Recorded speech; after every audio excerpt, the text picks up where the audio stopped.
ferry service between India and Maldives, I think, which is just going to happen from 20th September. And we have some eminent panelists with us who will share how this has got initiated and what is it going, how it is going to reshape the trade relationship or trade between India and Maldives. And we have representative from the High Commission of India in Maldives, Shipping Corporation of India, advisor of this project, industry experts, among us. I would first like to invite Mr. Dinesh Joshi, who is the member of FICCI National Executive Committee and Chairman and MD of Satyagiri Group, to give welcome address on behalf of FICCI. His group has been in the shipping and logistic business for many, many years, and I welcome him and request him to give his welcome remarks. Thank you, Deepak ji. Warm welcome to everyone. Shri Rohit Rathish, Deputy High Commissioner, High Commission of India, Malay. Shri G. Vinod, General Manager, CSNM Shipping Corporation of India. Dr. C. Unnikrishnan Nair, Advisor for this project. Members of the FICCI, friends from trade and industry, good afternoon. On behalf of FICCI, a very warm welcome to all the speakers and delegates participating in today's virtual roadshow being organized by FICCI in coordination with High Commission of India and Maldives, Ministry of Shipping, Government of India, and Shipping Corporation of India for creating more awareness about the commencement of cargo ferry service between India and Maldives. The roadshow, which is third in a series of virtual sessions, aim to provide adoption of the new trade route across India and not just limiting to its originating points. As you are aware, India and Maldives have been enjoying a strong bond of cultural, ethnic, religious, and commercial links for many centuries. After the commencement of Indian mission in Malay in 1972, the trade between the two countries increased manifold. The period from 2013 to 2019 saw a rapid rise in trade, raising from US dollar 156 million to 293 million. In accordance with India's Neighborhood First policy, Honorable Prime Minister of India Shri Narendra Modi ji had signed a MOU with the President of the Republic of Maldives, His Excellency Shri Ibrahim Mohammed Salih, during his visit to Maldives in 2019, to improve the connectivity and provide an alternate and less expensive means of transport for goods between India and Maldives. This visit had given further boost to the ties between the two nations. FICCI and Apex Association of Trade and Industry has been in the forefront to promote the trade and investment between India and Maldives. FICCI has successfully organized visits of Indian business delegations to Maldives with the support of High Commission of India at Malay. Similarly, FICCI has also hosted delegations from Maldives to India, including two in Mumbai in the recent past. To expand this outreach and business facilitation, FICCI, under the guidance of High Commission of India and Maldives, published a market study in July 2020, which identified potential sectors of imports and export between India and Maldives and how trade and investment can be increased in identified sectors with the support of proposed cargo ferry service between the two countries. I wholeheartedly compliment the High Commission of India and Maldives for being instrumental in getting the cargo ferry service operational between Tuticorin and Malay via Cochin. Our special thanks to His Excellency Shri Sanjay Sudhir, Indian High Commissioner to Maldives, and Shri Rohit Rathish, Deputy High Commissioner, who is present in this virtual roadshow, for making the service operational in a short span of time. For the knowledge of participants, I must share that this is for the first time that we are going to have a dedicated, exclusive cargo service directly connecting India and Maldives. We believe that the commencement of the cargo service will reduce the logistics costs for the import into Maldives and would be immensely beneficial for enhancing manufacturing and export and import opportunities between the two countries. The commencement of this service would also bring a radical transformation of the transportation and logistics sector between India and Maldives. We strongly believe that the commencement of cargo service will be a golden opportunity for Indian companies who might be already exporting to Maldives or to those who have interest to explore and export the Maldivian markets, which consists of many sectors such as food and agro, pharmaceuticals, electrical, machinery, furniture, toilet fittings, white goods, iron and steel, construction materials, and perishable goods, to name a few. Therefore, I hope industry members present here will be able to take benefit of today's session and understand the offering, which can be used in expanding their business to Maldives as well. With these words, I once again welcome you all and hope that the interactions would be mutually beneficial. Thank you very much. Thank you, Dinesh ji, for setting the tone for the virtual session and also giving the information on how FICCI has been engaged in facilitating the trade between India and Maldives. Now, I would like to invite Shri Rohit Ratish, who is the Deputy High Commissioner of India in Mali, to give his address.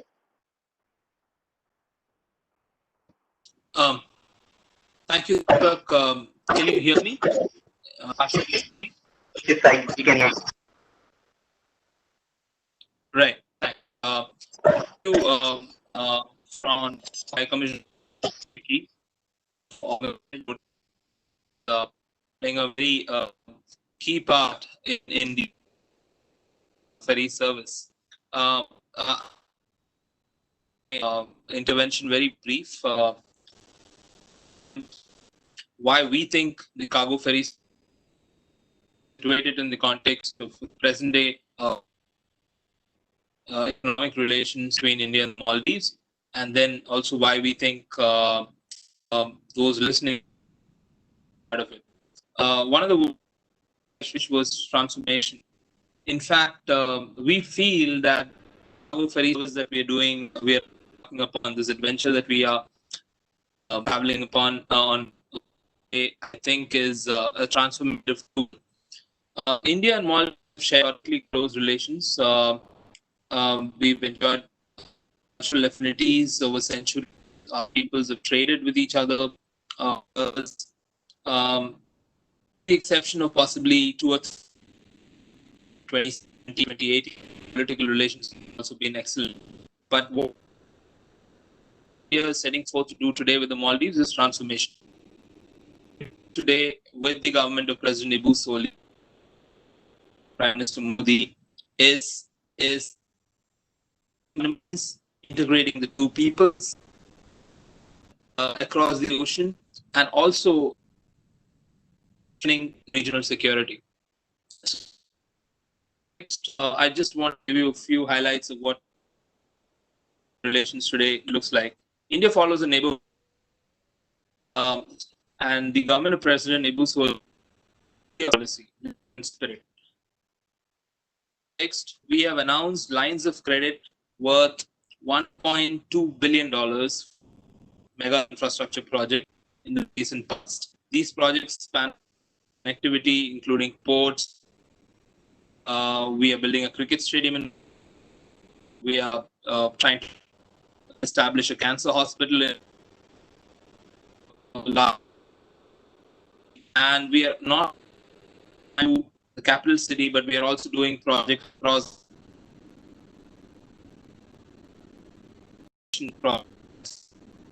and $65 million doing water and sewerage systems across 34 islands in the Maldives.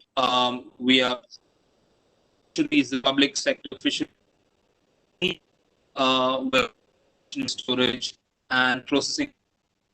We are also airport in the northernmost tip, very close to Kerala, Hanimadu, for again local economy and tourism and people-to-people contact. it was 4 billion at this point in all. Most of these projects are in the tender process at this particular point.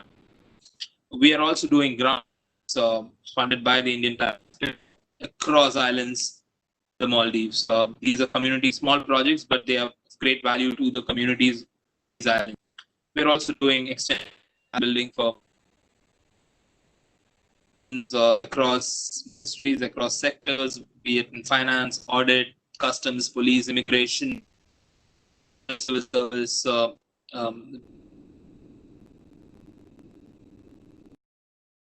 one of the things we noticed, despite our historical ties and cultural ties, trade is still before its weight, and much below what we think is its true potential. In fact, India is today only the fourth largest trading partner of the Maldives, behind Ferry and for diesel or marine, China, Singapore. So the export partnership is concerned. Maldivian exports are dominated by tuna products, fresh and frozen tuna, as well as tuna products and other marine. Is we find that in the position as an export partner for the Maldives. So we need to correct this situation for us. We need to integrate the two economies much closer and bring prosperity on both sides, because that's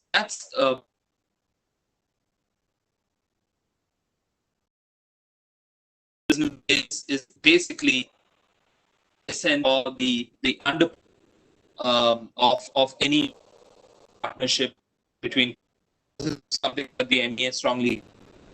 So to do that, I think cargo service is instrumental to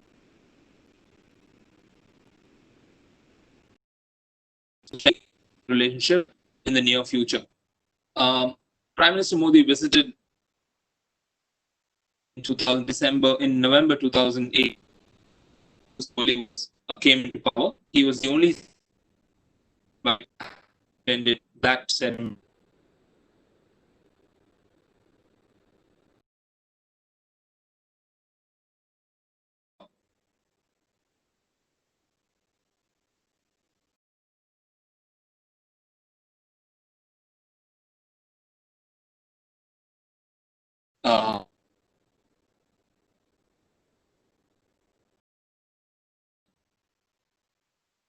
So his first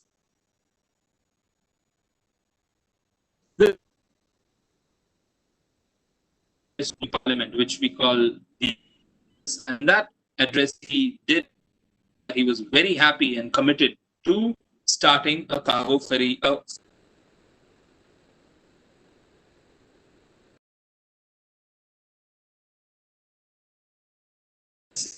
That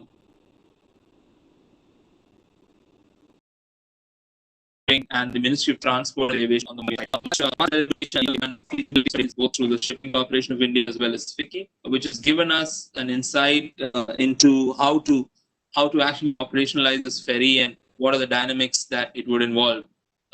The partners involved, Shipping Corporation of India will be running this ferry service between and Cochin, Puludufushi, which is port in northern Maldives, which is of particular interest, as well as Malé. So these four stops and the cargo ferry services, I think we are flagging it on the 21st. The Minister of Shipping will.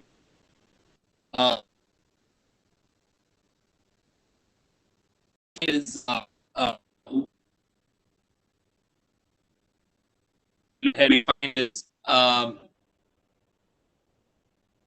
from the Maldivian side. If in Indian private sector can tie up or forge partnership with Maldivian fisheries, that would yield less sustainability of the cargo. Because government of India is willing to put in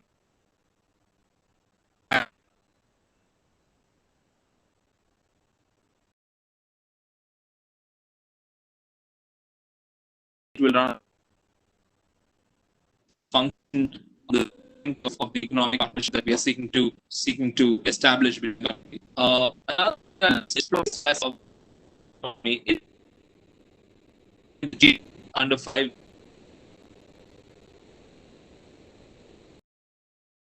That's the country over the last 20 to 30 years in terms of each $50 to $200 million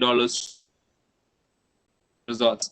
The Indian presence in these is very minimal. The strengths that India has. So these resorts are owned through UAE.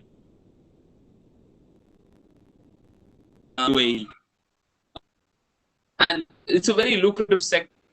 Pre-COVID, would have looked at it as the sector in the region. Other areas that I would urge are fisheries, which has a very in the Maldives at present because they have a huge demand for as well as luxury housing, and they into partnerships with Indian businesses. Fishery tourism,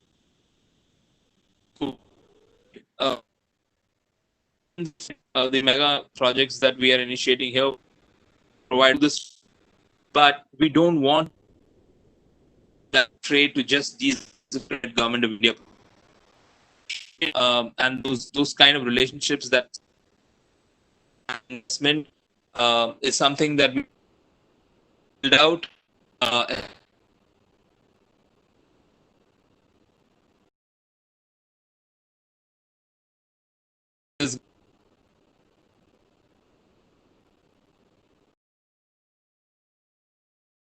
Service from that perspective becomes very important.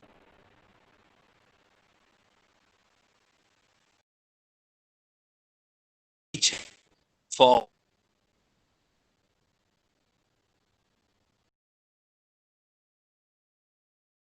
and for us, I would like to hope that each one of you will participate in the process, and I thank you. Thanks.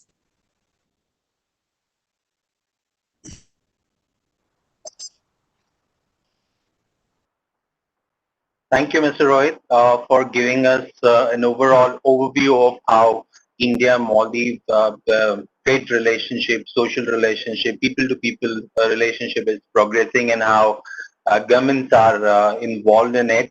And without any doubt, private sector will have to play a big role if you talk about sectors like fisheries, real estate, hospitality, tourism, without which it wouldn't be a viable sort of a partnership. So, and as Vicky, we would be happy to further take this message to the industry for further generating further interest in this area. So thank you for your address. Now I would like to move on to representatives from Shipping Corporation of India, and would like to invite Mr. G. Vinod, who's the General Manager, CSNM SCI, who would be sharing information about the ferry service. Mr. Vinod, over to you. Good afternoon, distinguished panelists and esteemed guests for attending this particular webinar. Hearty welcome to you and a very good afternoon to you. Let me at the outset convey the best wishes and compliments and greetings from the SCA management. It is a historic occasion for SCA also that we are participating in the first ever direct shipping service between India and Maldives, fulfilling the vision of our Honorable Prime Minister. It is a landmark achievement for all of us. We are all excited and fully geared to meet this requirement and provide the service at the earliest possible. As the Deputy High Commissioner was alluding to, the share of Indian trade between Maldives is at about 9%. This ferry service, we hope, will give the much needed impetus and fillip to boost the trade relationship between both the countries and enhance the present level of trade from 9% to somewhere in the region of 15 to 20%, which would definitely is in the realm of possibility and can be taken forward. And it is a very it's not an ambitious kind of a target. It's a very realistic and reasonable kind of a target, especially having a direct service which will give all the benefits of connectivity, faster transit, ease of doing business. It will be a package which will be worth its while.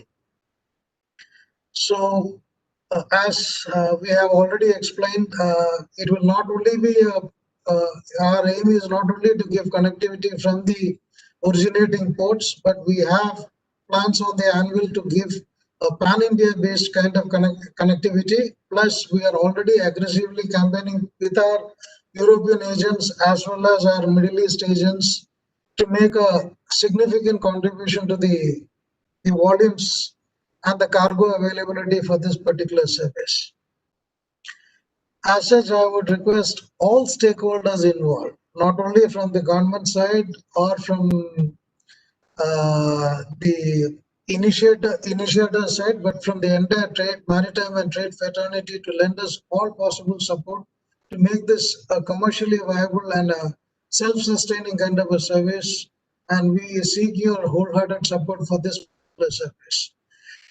We are ready to, my colleague will give, Mr. Indrajit Naga will be taking over from here, and he will be delivering the details regarding the vessel and the connectivity, the port rotation, the transit time.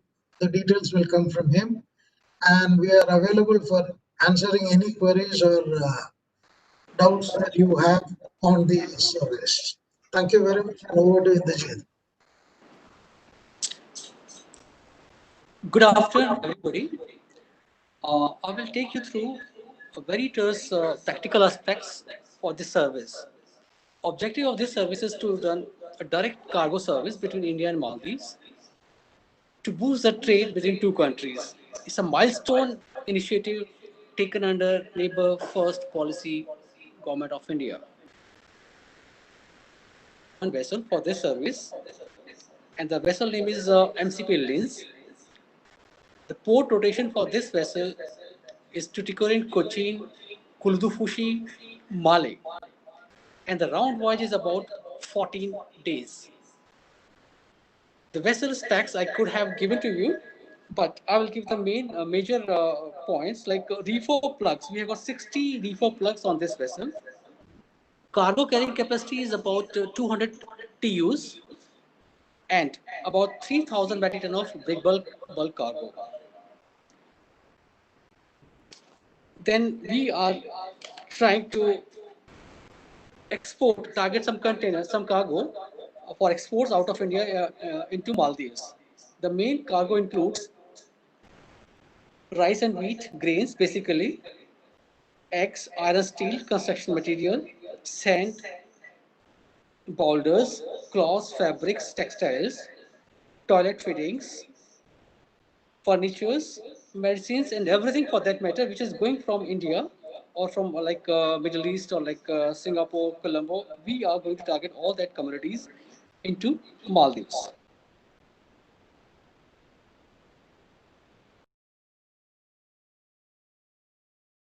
The metal scrap or the fine metal scrap, which is going to come from Maldives into India.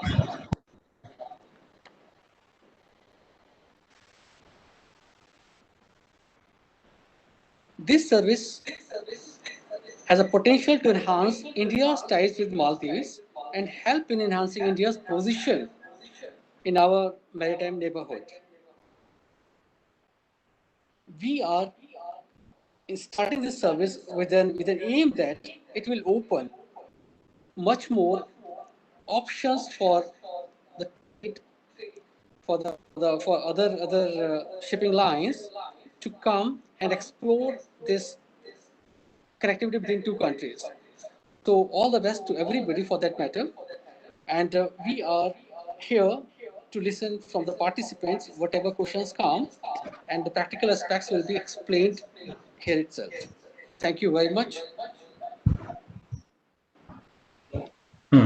Share ചെയ്യാൻ പോവാം.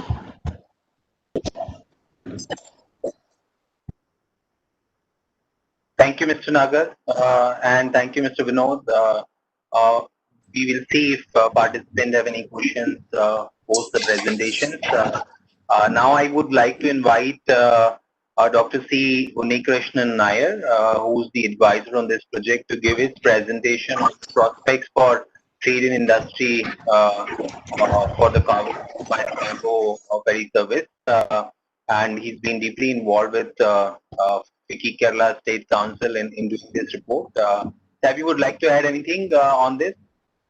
Yeah, thank you, Deepak.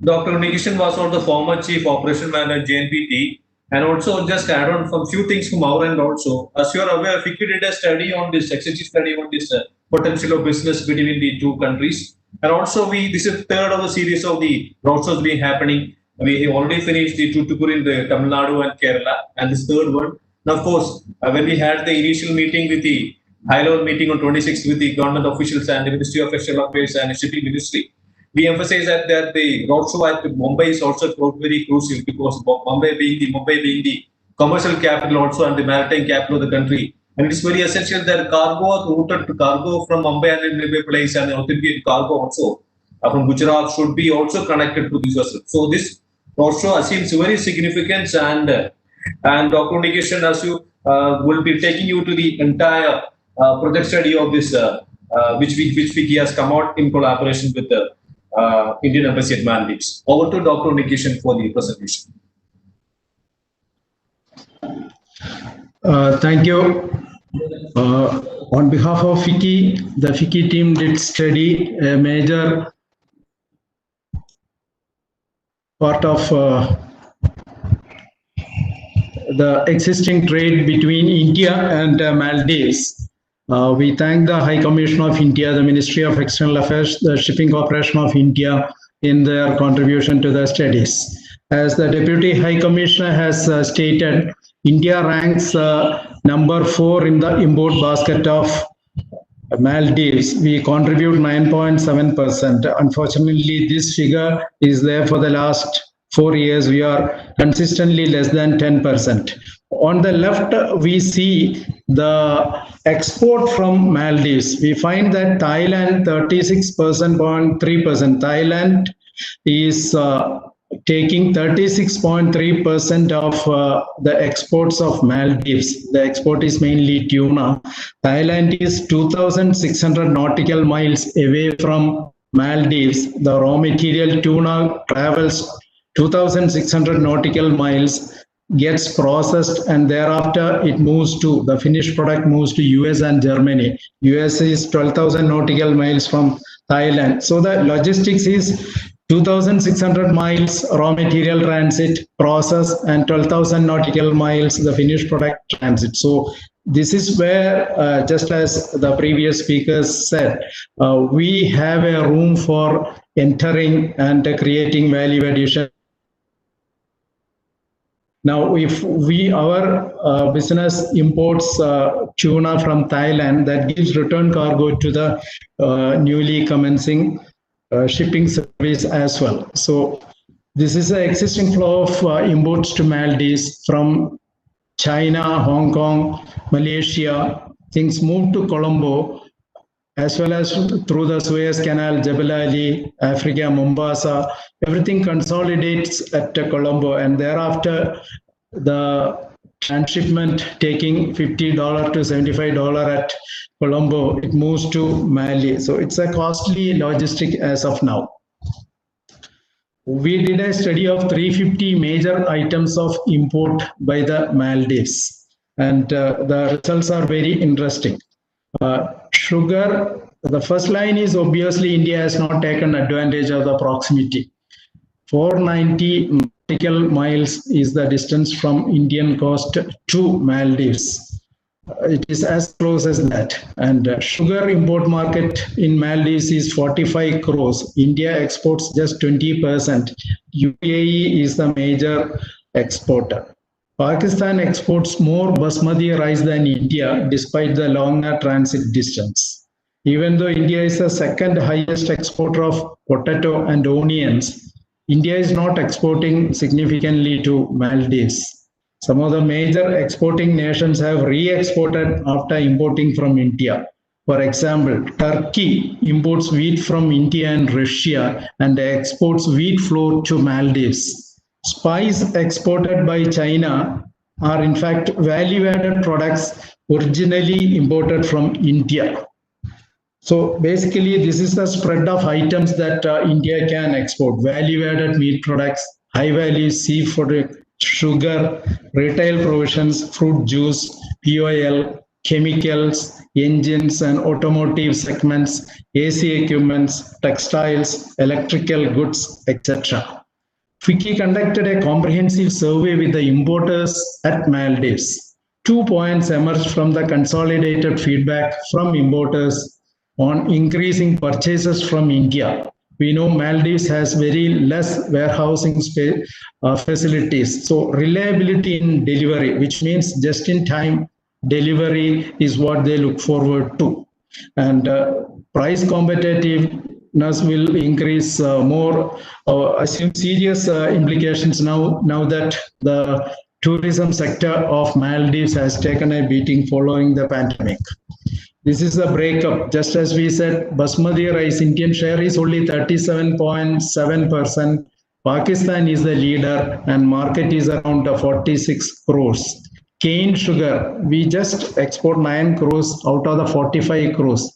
The exports from UAE to Maldives, obviously part of that, majority of that is re-exported from India.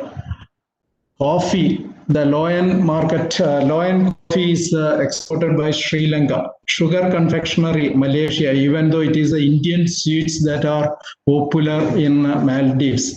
Rice flour, sweets.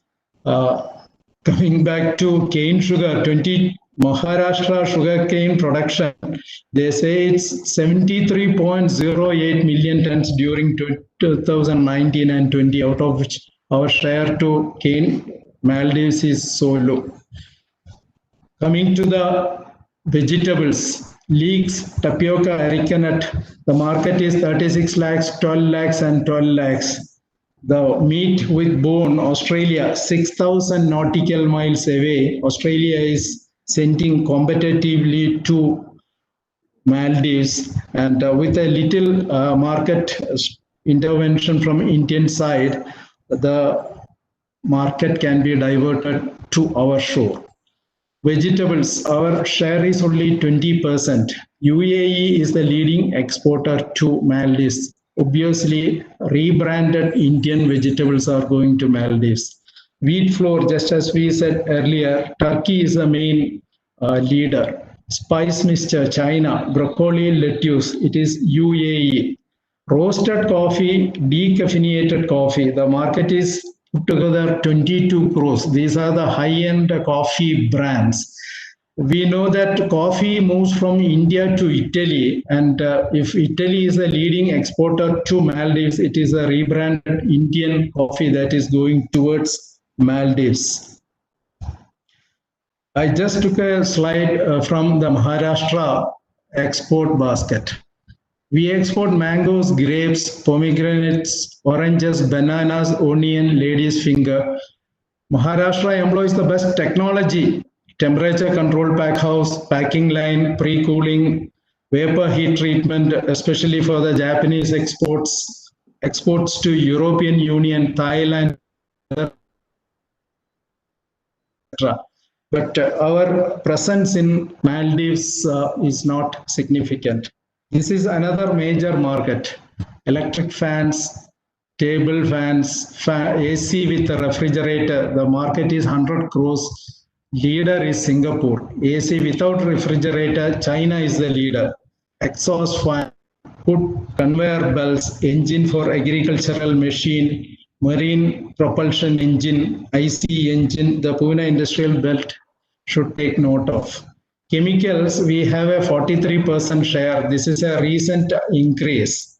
But see the huge amount of chemicals being exported through JNPT to more vital destinations like US, Canada, Nepal, Netherlands, and that gives us adequate bench strength, factory production strength to tap the increasing and more increasing market in Maldives. We have the leather industry. Our presence is only 2.3%, 2%, and Thailand and China are the leaders. Another is plain cotton material. Our share is limited to 4%. Malmal cotton, just 1.6%. Women's blouse, this is the ready-made material, trouser material. The share is in single digits, 7%, 5%. Maharashtra cotton production in the state stood at 7.83 million bales in 1819. So look that side and the market can be tapped. Hand tools, 3%. Hand saws, 3%. In a country where the construction industry is doing, there is a huge amount of potential for export of tools and saws and so on. Printed calendar, the lubricating oil, the paint, 33 crores, but we have not made our presence there. The non-Portland cement is another area where we can. These are the items exported from India and re-exported to Maldives. The prawns, the shrimps, the canned prawns, moving from India to UAE, getting rebranded and moving back to the Maldives, and the value addition, the margins that we are sacrificing should be around 40 to 60%. Items which are exported from India as of now, and we have is salt, Portland cement, drumstick, cauliflower, cabbage, cucumber, etc. A little table fan, share, material machine, roti maker, rice, cereal, flour. So we have some presence in some of the sectors, and we can increase our network and bring. These are all empty container repositioning. Should the logistics take place, as of now, they are repositioning their empty containers in Colombo, one of the costliest places in Asia to reposition. If some of our ports can reposition, take up this business, then that adds business to the port ecosystem of India. Cross-docking can happen in India, being so close. We can tailor-make composite packages for each individual supermarket in each island of Maldives, and consolidated packets can go from India. That takes away a huge amount of work at there and brings in a large amount of employment to port ecosystem in India. These three visuals are from Antwerp and Rotterdam. Every strong port country gives this kind of help to the island nations around. Bring in rolls of material and then resize and send to the market. Bring in fruit pulp in big consignments, address the retail market in smaller. All this brings value additions in our port ecosystem. Materials, then mix and blend according to the requirement of the market, and then sell specifically to the market in the way that they want.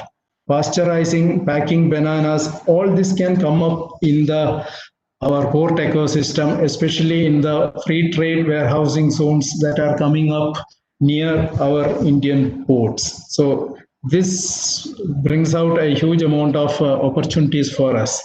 Our study by the UNCTAD, UNCTAD, tells us that whereas other countries import to 40% and value adds and then exports, just as the UAE does, we use this format only to 10%. Import something, value add or process, and export to a nearby nation.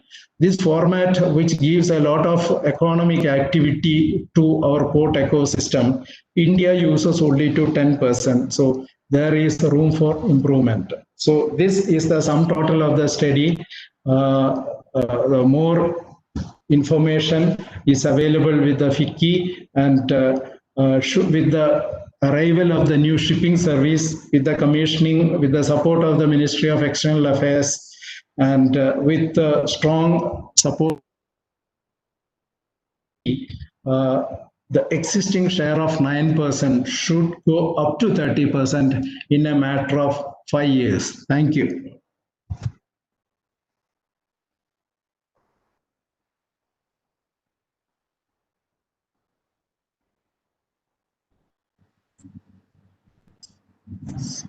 Thank you, Dr. Unikrishnan. I think and work done by FICCI Kerala team under your leadership and with the support of obviously the High Commissioner in Male. I hope that it will give better perspective on what we are discussing here and what are the opportunities exist, the low-hanging fruits which are already available to take. So before I move on to the question answer session, I would now like to invite someone who has an immense multi-decades experience in the shipping logistics industry, and at least I think in Maharashtra, not just Maharashtra, I'm not limiting his influence, but he's well known in the Maharashtra circle, at least as I know.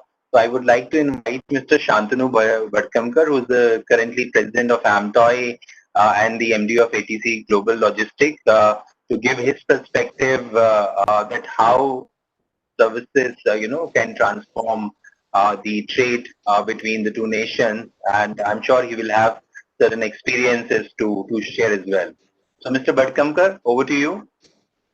Yeah, thank you, Mr. Mukherjee, and my greetings to all the distinguished panelists and participants. Let me come back to the basic and bold points for making a service successful. At the outset, let me say when cargo gets attention, we feel elated. And this is particularly so because we are focusing on multimodal transport. Normally, I wouldn't like to make reference to Honorable Prime Minister, but since he himself has made reference to resilient supply chains and reference to multimodal transport in particular, I want to express our satisfaction and pleasure about including multimodal transport. We had Multimodal Transport Act since 1993, but that was only a documentary enabling provision. What we need is a modal and infrastructural enabling provision so that we can have seamless movement of goods on multimodal transport, and that's typically the national master plan for improving multimodal connectivity. I am pleased that in continuation of that, we are discussing something with one of our very important neighbor, Maldives, and to offer a seamless multimodal solution. I think the ferry will be a big solution, and this is particularly for handling of cargo which cannot be fitted in a container, or we can have lot of cargo moving on door to door without use of containers, so that we can save terminal handling charges on container on both ends. So we have to target specific traffic moving from specific places. In addition, I would like to consider the growth in coastal traffic. So in addition to Cochin, we can have a coastal move from other ports coming to Cochin. We have also seen the opportunities for coastal shipping and international movement of goods with a ferry service, and this is a direct ferry service without passenger, which is more economical. So probably when we have a good solution for a ferry service, which is a mixed ferry service, as I could see just now, we can consider a cargo only ferry service, which is lot more economical than cargo come passenger ferry service. And overall focus here should be to reduce end-to-end cost. I think we will need lot of engagement with specific service providers at both ends, which includes buyers, sellers, logistics service providers, and both kind of logistics service provider. The contracting carriers like us and performing carriers like shipping corporation. I believe we can give lot of solutions for most of cargo, if not all cargo. And I can give some references come to my mind right away. For my Singapore business partner, I used to handle some project cargo to Maldives for hotel projects. And lot of items over there used to come from Singapore to India. We used to mix it with some Indian cargo and send it. There I can easily see a good potential for a ferry service taking door to door on a cost effective way. Now, what is the general evidence we have to prove that such services are useful? Of course, this is a relatively long haul, like almost 700 kilometers or 650 kilometers is for ocean shipping, a relatively long haul. The European ferry models are for much smaller distance, and that's where the drivers go along with the ferry service. Here, this being a much long haul, I think we will have to consider changing a driver or have only trailers and local tractors should be used. In fact, one of the shortest haul that operates in Europe is only a 19 kilometers, 19 ferry. So comparatively, you can see this is a long distance. I think these are some immediate ideas I wanted to put on table to trigger thinking among all the stakeholders. And Amtoy will be happy to engage with all the stakeholders, which includes associations like FICTI, carriers like STI, our counterparts as forwarders, logistics service provider at other end, and above all, our mutual customers, the exim trade. With this, once again, thank you for this opportunity and I am open for any questions. Thanks. Back to you, Mr. Mukhi. Thank you, Mr. Bhatkamkar, for sharing those ideas. I think the people who have been involved in, study would listen to that and have some kind of forward movement on those ideas. We have come to the end of our presentations and speeches, and we would open this session now for Q&A. If anyone has any questions, either they can raise their hand, we'll unmute, or they can share it in the chat box. I see one of the questions coming in the chat box is about where do we contact for all the documents and legal formalities regarding the exports via ferry, and what kind of support and ease of doing business would be there from Maldivian side. So can anyone answer this particular two-part question? I think it is a deeper shipping corporation has to answer. Then thereafter, FICCI can supplement. There are two agencies involved for the operating this vessel. One is at Tuticorin and another one is at Cochin. Tuticorin is handled by Chacket agencies and Cochin is handled by the Jaravan side. But SCA will be able to explain the details regarding the operation of the vessels and the other things related to documents, other procedures and things also. One thing which I would like to supplement to Shantanu Bhatkamkar's comments on this operation of the vessel. Sir, you mentioned about this typical like Ro-Ro vessels like operation, but I learned from the SCI, it's a breakable container vessels. Currently, what they're operating, what they're planning, what they're doing is that should the container come with a breakable cargo can be accommodated. But I don't think there is a Ro-Ro or the like haulage the trailers can be also transported. Can SCA please supplement on this and also answer to the other queries also? Yes, Vinod again here from SCA. Basically, the vessel which has been identified for deployment in this sector is basically a combi vessel, which is able to carry containers as well as breakable cargo. It is not a Ro-Ro vessel. It does not have facilities for carrying Ro-Ro cargo at all.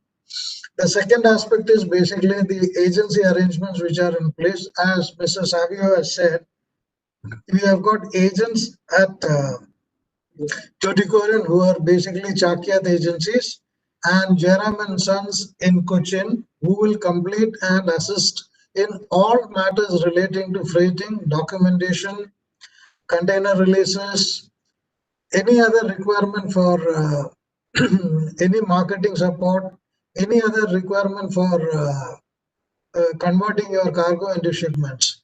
So this is basically the arrangement. As far as the documentation is concerned, it is basically the documentation which has to be followed for any exempt shipment. There is no particular deviation as far as the documentation requirements are concerned. As regards the business support facilities or the ease of doing business from the Maldivian side, I am not in an ideal position to comment on that. I would probably request the Deputy High Commissioner to comment on the same. But from the SA's point of view, we have appointed our agents in Maldives also. They are known as MSS, the Maldivian State Shipping Company, and they will be providing the requisite logistics, marketing, documentation support at the other end for all shipments for importers as well as for exporters out of Maldives. Thank you very much.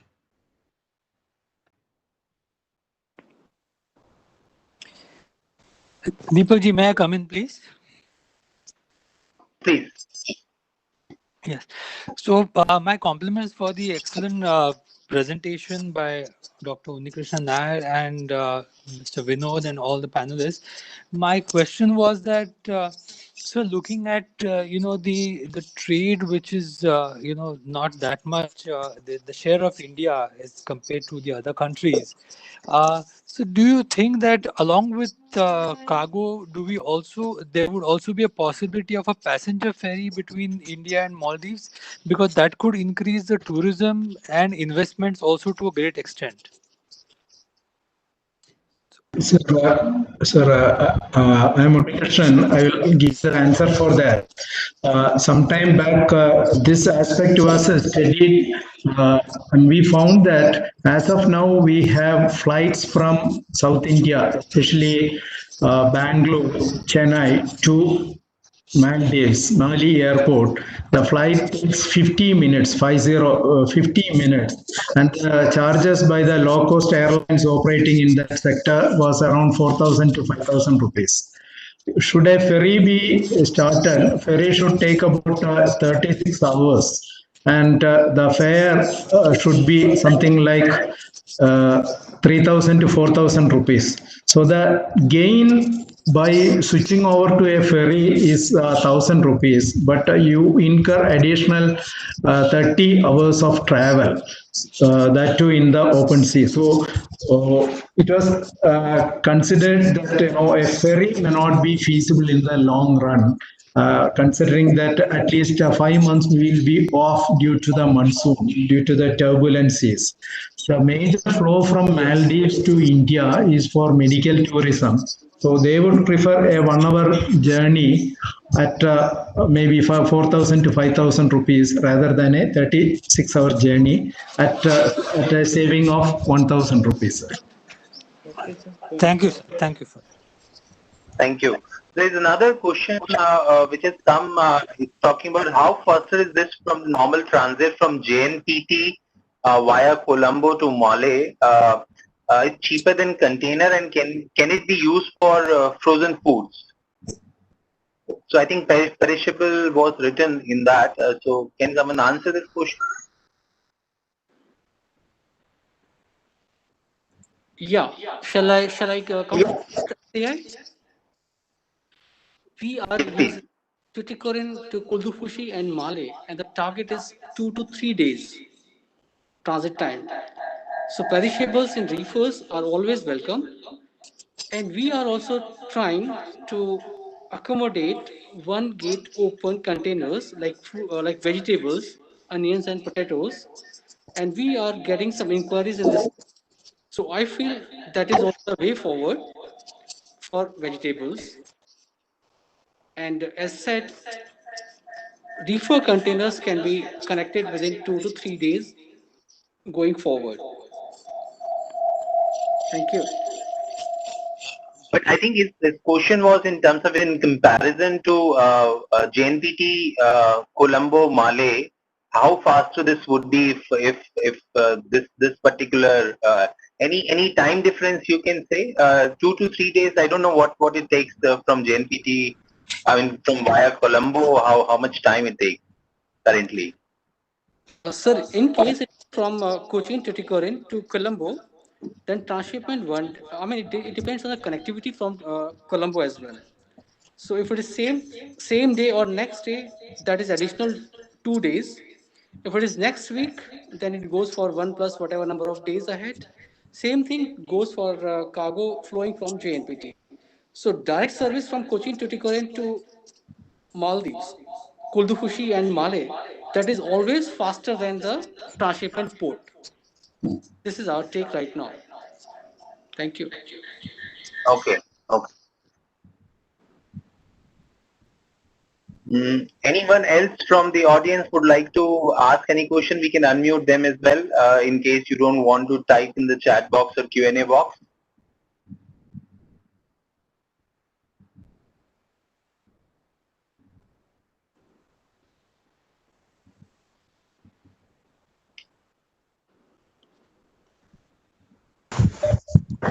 Yeah, Mr. Gona, please ask your question.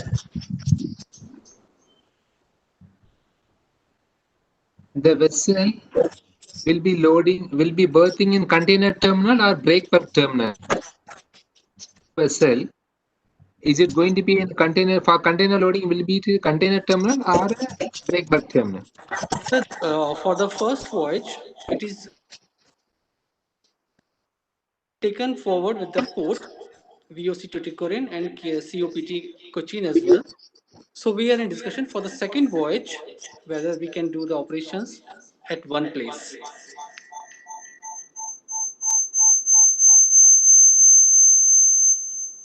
Okay, sir. Thank you. There's another Can I supplement, sir? I'm Unnikrishnan. Can I supplement? Yes, please go ahead, sir. We studied the pattern of containerized imports and non-containerized imports into Maldives. We found that 5 years back, the non-containerized imports was to the extent of 30%. Now it is 12%. So 88% is containerized import. It is convenient to them also. So the future, 2 years from today, it will be the transit will be containerized imports only, sir. Thank you very much, sir, for supplementing. Thanks. Mr. Krishna Raj Iyer is asking, is trade in fish currently happening with Malay during COVID time and are they cost effective? I'm getting offers from a few African countries.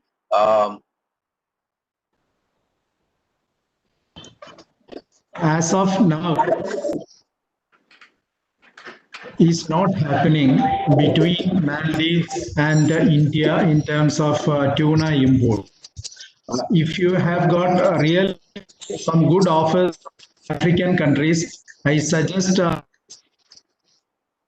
PEDA, Marine Product Export Development Authority, and they will help you in identifying the sanitary and phytosanitary aspects, and so that you can have a safe import, safe operation, and your export to Africa will be safely certified. Thank you. Okay. The another question I think which I also got when I started working on this project, and this probably HCI office can tell us. Someone is asking where can we get details of importers or exporters in Malay to connect with them and take business forward? Because obviously we are looking at if we have to do new business, new people to bring in, we would also need to know what kind of business fraternity exists in Malay and how they can connect with them. So anyone can answer this?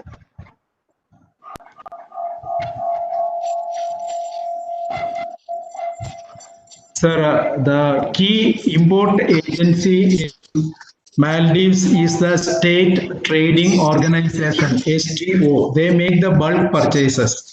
But if you want to know the details of the individual members in their chambers of commerce, then the trade attaché at our Indian High Commission will be of help. So you should post your queries to the Indian High Commission to give a contact to the chambers of commerce.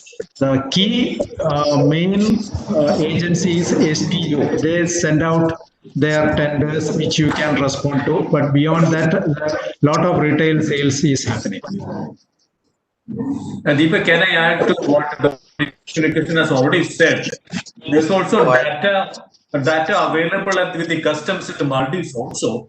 So you can take out the details from the customs data available with the help of the Indian Embassy and also to find out the major importers at the Maldives also.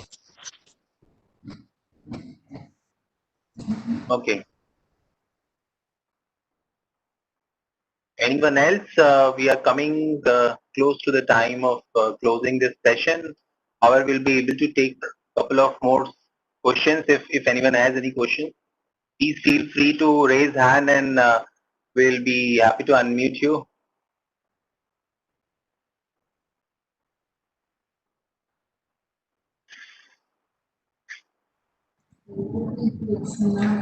Deepak, we can take. Yes, please.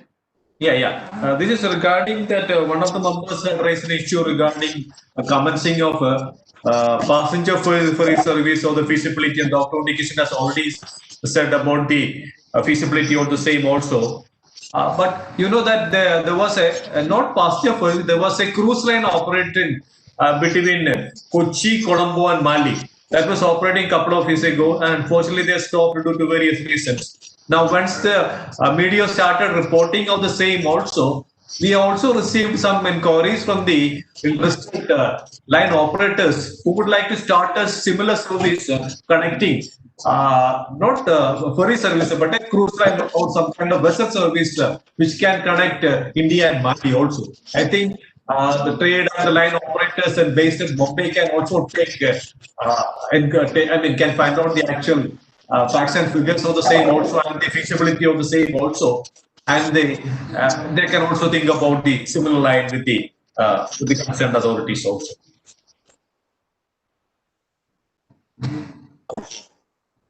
Let me see if there's any other question. Okay. So can transaction, someone is asking, can transaction happen or it's USD only?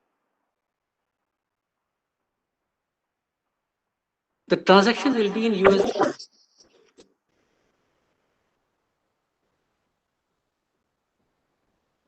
Okay. Thank you.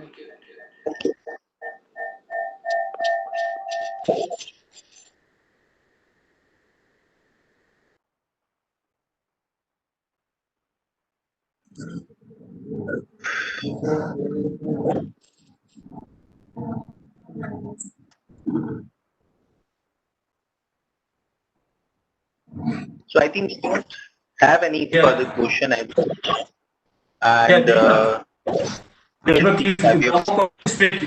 number of questions we can wind up.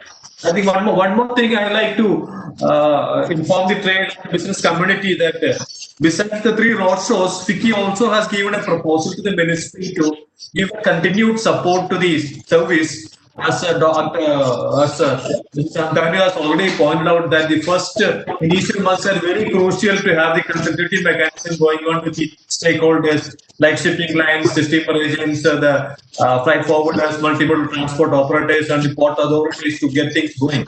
So FICCI has also given a proposal to ministry to and also MBA also to give this. That FICCI will be glad to give a kind of assistance for the 3 months also. That is under consideration. If that is also happening, definitely FICCI would be able to pitch in this service for the next 3 months for this ensuring the success of this vessel service. Over to Deepak. Okay. Thanks, Savio, for that information. Just more time. Any other question answers coming to that? Okay. What someone is asking, what is the maximum weight of the cargo that ship can carry? SCI, please. Yeah, so the ship can carry 6,200 metric ton of cargo, and it's a mix, like it's a combi vessel. So container cargo come bulk cargo. Thank you. Is there any proportionate percentage in terms of how much container would take and how much bulk cargo will take? Anything on that? You have any? Can you share that as well? No, that is not there. But cargo capacity, like TU wise, I can say it can Okay. take 80 TUs at 14 metric ton, and we since it's the combi, so we can take breakable cargo as well as per the quantity we accommodate on the vessel. So that much container will come down. Okay. Okay. Okay.